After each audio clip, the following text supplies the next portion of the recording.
Hello student, আমি তোমাদের am sir তোমাদের সকলকে স্বাগত জানাই। আজকে তোমরা বহু প্রতীক্ষার কিন্তু এখনো পর্যন্ত অবসান কিন্তু ঘটলো না, বিশেষ করে মাদ্রাসা সার্ভিস কমিশনের WBMSC, ঠিক আছে। আর গতকাল তোমরা অনেকেই জানো যে 17 ফেব্রুয়ারি 2026 গতকাল কলকাতার রাজপথ দেখলো এক ঐতিহাসিক দৃশ্য। শিয়ালদহ থেকে ধর্মতলা শুধু একটাই আওয়াজ, একটাই দাবি, নিয়োগ চাই। কিন্তু বন্ধুরা, প্রশ্নটা 17 তারিখের নয়, প্রশ্নটা হলো যে এরপর কি সরকার কি গতকালের সেই হাজার হাজার প্রার্থীর চোখের আগুন দেখতে পেল, নাকি আজও সেই আইনি জটিলতার দোহাই দিয়ে ফাইলটা লাল ফিতের বাঁধনে ফেলে রাখা হবে? গতকালের মহা আন্দোলনের পর আজ 18 ফেব্রুয়ারি দাঁড়িয়ে একটা কথা স্পষ্ট, যে দেওয়ালে পিঠ ঠেকে গেলে মানুষ আর ভয় পায় না। কিন্তু আসল প্রশ্নটা হলো যে মাদ্রাসা সার্ভিস কমিশন মানে WBMSC কি আদৌ নিয়োগ করতে চাইছে, নাকি এর পেছনে চলছে কোনো গভীর ষড়যন্ত্র? কেন সপ্তম SLSTর নিয়োগ আটকে আছে?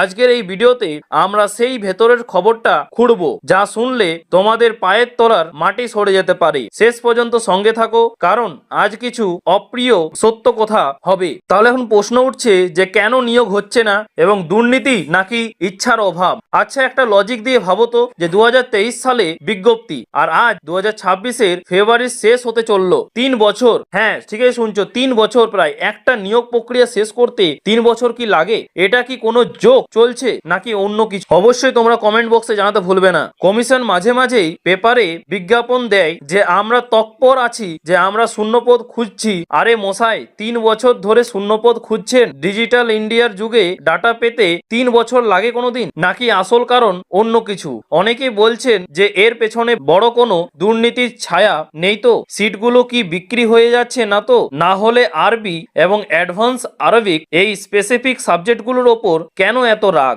রাজ্যের অন্যান্য দপ্তরে নিয়োগ হচ্ছে, সমস্যা মিটছে, কিন্তু মাদ্রাসা সার্ভিস কমিশনের বেলায় কেন এত টালবাহানা? WBMSC সবাই কি SSC বা MSC সবাই কি হাত ধুয়ে বসে আছে, নাকি তারা অপরতলার অর্ডারের অপেক্ষায়? এই যে আইনি জট, এটা কি সত্যি, নাকি ইচ্ছে করে তৈরি করা একটা ফাঁদ যাতে নিয়োগটা ঝুলিয়ে রাখা যায়? অবশ্যই কিন্তু তোমরা কমেন্ট বক্সে জানাতে ভুলবে না। আর গতকাল 17 ফেব্রুয়ারি তোমরা দেখিয়ে দিয়েছো যে তোমরা দমে থাকার পাত্র নও। পুলিশি ব্যারিকেড, লাঠিচার্জের ভয় কোনো কিছুই তোমাদের আটকাতে পারেনি। অল বেঙ্গল অ্যারাবিক ফেডারেশন মানে ABAF এবং অন্যান্য সংগঠন যে ডাক দিয়েছিল, তাতে সাড়া দিয়ে তোমরা প্রমাণ করেছো যে পেটে খিদে থাকলে রাজপথেই তখন ঘর হয়ে যায়। কিন্তু বন্ধুরা, 18 তারিখ অর্থাৎ আজকেও কি আমাদের রাস্তায় বসে থাকতে হবে? একজন হবু শিক্ষকের জায়গা ক্লাসরুমে, ব্ল্যাকবোর্ডের সামনে, ধর্মতলার রাস্তায় প্ল্যাকার্ড হাতে নয়। ঠিক আছে, এই লজ্জা কার? সরকারের নয়? কমিশনের নয়? আজকে দাঁড়িয়ে আমরা দাবি করছি যে অবিলম্বে নিয়োগপত্র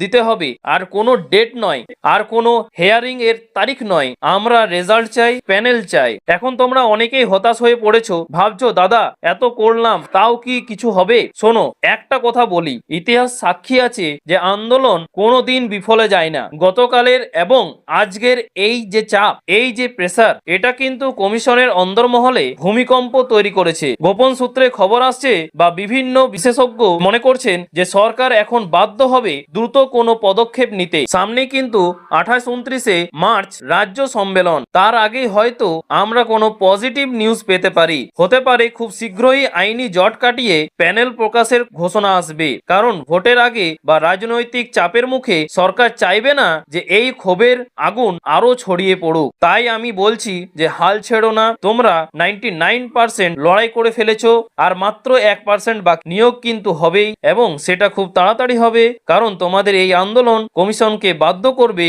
যে নড়চড়ে বসতে। তবে হ্যাঁ, যতক্ষণ না হাতে নিয়োগপত্র পাচ্ছি ততক্ষণ আমরা কিন্তু থামবো না। 17 তারিখ ট্রেলার ছিল, প্রয়োজন হলে পুরো সিনেমা কিন্তু দেখবে সরকার। মাদ্রাসা সার্ভিস কমিশনকে আমরা শেষবারের মতো ওয়ার্নিং দিচ্ছি, ছাত্রছাত্রীদের ভবিষ্যৎ নিয়ে ছিনিমিনি খেলা বন্ধ করুন। দুর্নীতি বা দীর্ঘসূত্রিতা যেটাই কারণ হোক না কেন সেটা দূর করুন। বন্ধুরা, তোমরা যারা গতকাল এবং আজ রাস্তায় ছিলে তোমাদের স্যালুট জানাই, এবং যারা যেতে পারোনি তারা অন্তত সোশ্যাল মিডিয়ায় গর্জে ওঠো। এই ভিডিওটা শেয়ার করে ছড়িয়ে দাও প্রত্যেকটা গ্রুপে, যাতে কমিশনের কানে পৌঁছায় যে আমরা জেগে আছি। তোমাদের কি মনে হয় মার্চ মাসেই কি সুখবর আসবে? বৃহত্তর আন্দোলন ডাক দেবে? অবশ্যই কমেন্ট বক্সে তোমাদের মতামত জানাও, এবং মনে রেখো অধিকার কেউ কেড়ে নেয় না, ছিনিয়ে নিতে হয়। ঠিক আছে, দেখা হচ্ছে খুব তাড়াতাড়ি। ধন্যবাদ। এবং কিছু প্রশ্ন থাকলে অবশ্যই কিন্তু কমেন্ট বক্সে জানাতে ভুলবে না।